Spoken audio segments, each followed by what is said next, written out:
cristianismo, que usa o nome Jesus, mas não sabe o que é o Evangelho, não prega o Evangelho, ao contrário. Dominicalmente, nos cultos, são afastados do Evangelho, introduzidos cada vez mais na salvação pela lei de Moisés, pela moral, pelo comportamentalismo, pela repetição catequética das coisas que são repetidas, ensinadas. É assim que são salvos, pela frequência, pelo dízimo, pela oferta e por essa quantidade de ritos ante os quais se diz que se o indivíduo se obrigar a praticá-los, então Deus o salva, do contrário, ele está perdido. Meu Deus, saber disso é a pior informação que alguém poderia ter. Melhor seria ter deixado todo mundo sem isso. Porque o que se criou, depois que se universalizou no ocidente da Terra, e é mais ou menos um grupo de 1 bilhão e 200 milhões de pessoas que se confessam do cristianismo, e no meio desses você inclua todas as versões de cristianismo, e de gente que se diz do cristianismo, mas não sabe nada de Jesus, da graça de Deus, do Evangelho, de coisa nenhuma. Fazem parte apenas de uma cultura, são do cristianismo porque nasceram no Ocidente. Se tivessem nascido em qualquer outro lugar, seria uma coisa de qualquer outro lugar, ou seriam coisa nenhuma. Mas não é conhecimento, não é experiência de Deus, não é nada disso. Então você me pergunta, não ficou pior ainda, Caio? Não, meu filho, porque eu nunca criei nessa história. Eu sempre criei que Deus é livre. E a minha tese, desde bem jovenzinho no Evangelho, a minha tese era essa, de que Deus era livre para se revelar a quem Ele quis, como Ele se revelou na história humana toda, como Ele diz no Velho Testamento, que Israel não era detentora da salvação, que Ele manifestava a salvação dele entre todos os povos, que nunca tinha ouvido falar do Deus de Israel, nem de Abraão, nem de Isaac, de Jacó, nem de Moisés, nem de ninguém, de Escritura, nem de Torá. Mas ele diz isso em vários lugares. O profeta Amós é veemente quando diz, vocês pensam que vocês são os únicos? Vocês não conseguem ver a graça de Deus se manifestando aos filisteus, se manifestando aos hititas, aos ixos, aos egípcios, a pessoas do mundo, eles mencionam no mundo conhecido por aqueles habitantes de Israel nos dias do profeta Amós, só para relativizar aquela presunção. Isaías repete não sei quantas vezes como a luz e a salvação de Deus se esparramariam sobre os povos. Os salmos proclamam isso. O Salmo 19 diz que a voz dele é ouvida em toda a terra. Paulo usa o Salmo 19 em Romanos 10 e usa aquela mesma voz que é produzida pela natureza. E no Salmo 19, Paulo diz que essa mesma voz convence pessoas sobre Deus na terra inteira, que a sua palavra é ouvida até os confins da terra. E Paulo diz que isso dá um testemunho de Deus que pode não ser com palavras, porque ele diz, não há palavras, não há voz, não há linguagem, mas a sua palavra é ouvida, é entendida na terra por milhões de pessoas que nunca ouviram o testemunho explícito ou informativo. Porque Deus é livre. E porque a salvação é de Jesus, não é da igreja. Você tocou no ponto certo, quando você disse, e eles dizem que a salvação é só por Jesus. É sim, é só por Jesus. Só que Jesus não está preso à igreja, Jesus ressuscitou. Jesus sempre foi o Cordeiro de Deus imolado antes da fundação do mundo. Antes da fundação do mundo, antes da criação do universo. Ele já tinha sido imolado, a criação já aconteceu no ambiente da redenção. O que a teologia dos crentes ensina é que Deus criou tudo bonitinho, aí Adão estragou tudo e Deus vem tentando consertar. E a cruz é um band-aid de Deus, é um remendo de Deus para tentar estancar a sangria. E o resto agora depende da igreja, como instituição, ir pelo mundo inteiro fazendo prosélitos. Que coisa miserável se a realidade fosse essa. Eu creio que é um privilégio meu ir por todo mundo pregando o evangelho, mas é o meu privilégio. Não é o encurralamento da terra, é meu privilégio. Eu faço isso como Pedro respondeu a Jesus, que perguntou, tu me amas? E Pedro disse, sim, eu te amo. E Jesus disse, então, cuida dos meus cordeiros, cuida do meu povo, cuida dessa gente que me quer no mundo inteiro. Vai para eles. E Pedro no início nem foi, ficou cuidando só de um gueto em Jerusalém. Quem quebrou esse paradigma definitivamente foi Paulo, indo para o mundo inteiro, e foi para o mundo inteiro vivendo o privilégio desse anúncio, mas sem a arrogância de pensar que aonde ele não tinha chegado, Deus não se manifestava. Ele cria na liberdade de Deus, ele cria no Cristo eterno, que se manifesta a quem quer, aonde quer, em qualquer povo, em qualquer cultura, que fala através dos meios os mais variados, os mais diversos, que dialoga com o coração humano, independentemente de interlocutores cristãos. O Espírito Santo é que é aquele que dá testemunho da justiça, dá testemunho do juízo, dá testemunho da graça, dá testemunho da verdade, dá testemunho do perdão, dá testemunho do acolhimento de Deus, dá testemunho da esperança, para quem conhece crentes e para quem não conhece crentes, para quem nasceu em ambiente cristão e para quem nasceu fora disso, e para quem vai viver até morrer fora dessa cultura. Mas Deus é o Deus de toda a terra, Jesus é o Filho do homem. Jesus não é o primeiro cristão, Jesus não era cristão.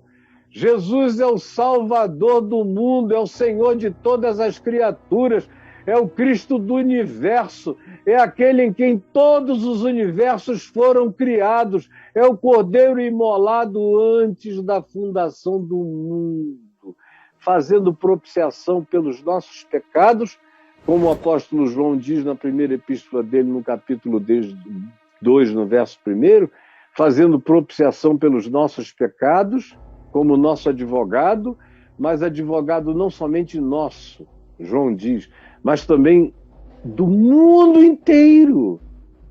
Como Paulo diz, escrevendo a Tito, que ele, Cristo, é o Salvador de todos os fiéis, mas não somente dos fiéis, mas é o Salvador de todos os homens. Todos os homens. Como João diz que ele é a verdadeira luz, que vindo ao mundo ilumina a todo homem. Ele é a verdadeira luz que vindo ao mundo ilumina todo homem. Então, meu querido, eu vou, e eu tenho ido, desde a minha juventude, pregar para todos os homens, e continuo a fazer isso todos os dias. Farei isso até o último dia da minha vida, é um privilégio fazer isso com amor e ajudar esses cordeirinhos de Deus que andam dispersos pela terra, sem ter um aprisco, sem ter um acolhimento, sem ter pastor, sem terem voz, sem terem amor, sem terem cuidado. Aonde eu puder chegar e levar isso, eu irei. Mas não com a arrogância de pensar que se eu não chegar, todo mundo que fechar os olhos para essa existência no espaço-tempo mergulhou no inferno, como o cristianismo ensina, em geral.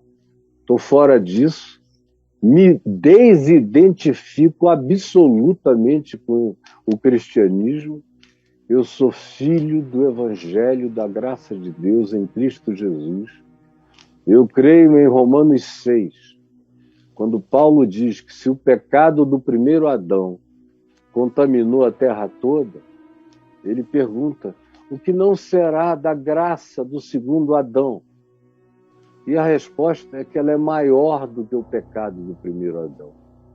Se o pecado do primeiro Adão causou uma destruição universal, a graça do segundo Adão, que é Cristo Jesus, é maior do que a miséria do primeiro Adão e do seu pecado.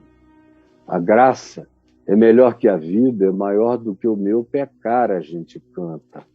E mais do que isso, Paulo diz que onde abundou o pecado, no mesmo ambiente de Romanos, superabundou a graça. O pecado é uma abundância, a graça é uma superabundância. O pecado de Adão foi uma universalização. A graça de Jesus é uma supra-universalização. A graça de Deus em Cristo tem que ser maior do que a perdição em Deus no primeiro Adão. Quem quiser, creia. Agora, isso acontece com quem sabe e com quem não sabe. O que Deus espera de quem não sabe no mundo inteiro é que a pessoa ande na sua humildade, sabendo que não sabe.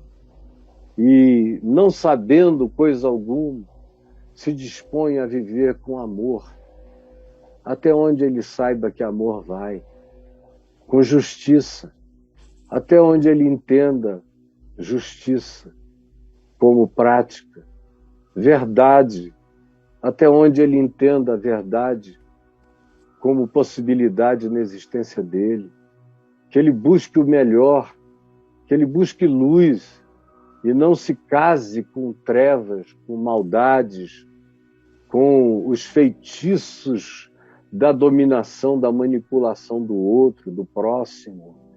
Todo ser humano encontrado na busca de bem e do que é bom, e de incorruptibilidade, e de uma vida melhor para si e para os outros, esse mesmo que não tenha sabido da informação do Evangelho, está praticando mais o Evangelho do que a maioria dos cristãos que se julgam salvos e viajam pela terra distribuindo e fanatizando as pessoas, e como Jesus disse em Mateus 23:15, tornando esses caras, os prosélitos, 2 vezes mais filhos do inferno do que eles próprios, piorando o mundo.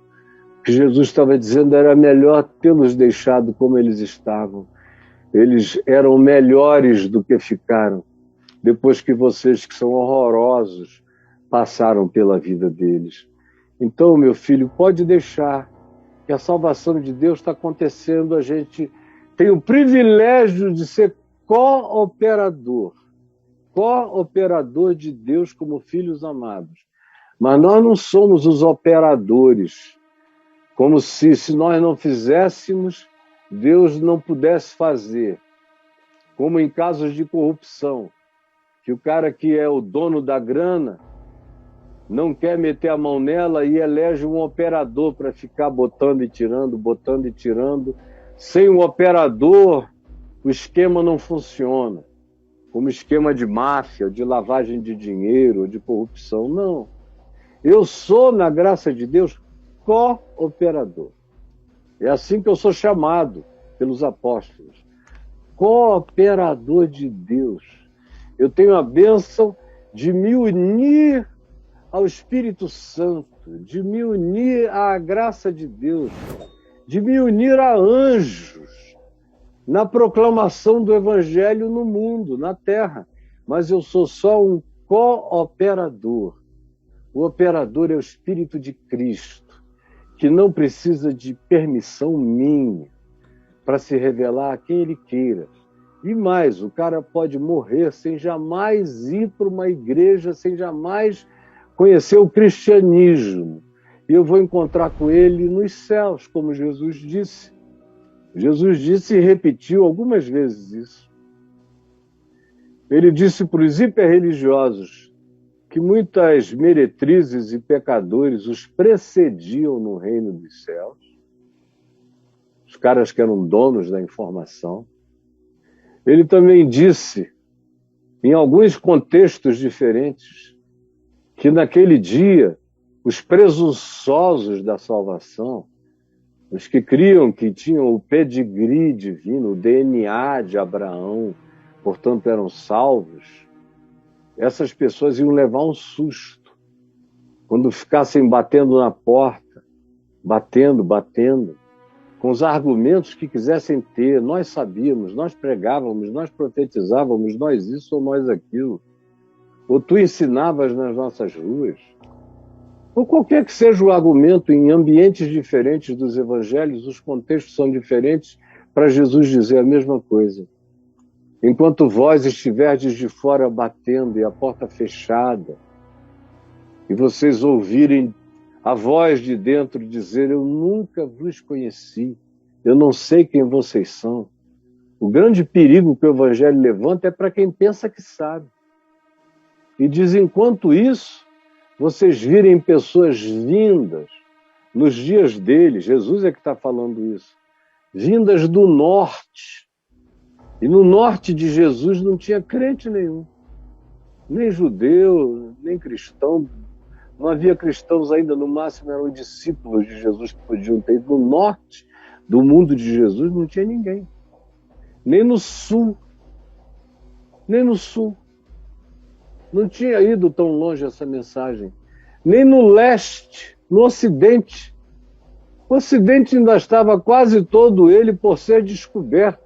O que eles chamavam de ocidente naquele tempo era um pedacinho de coisas. No Oriente, que também era só um pedacinho, o grande Oriente ainda não tinha sido nem descoberto.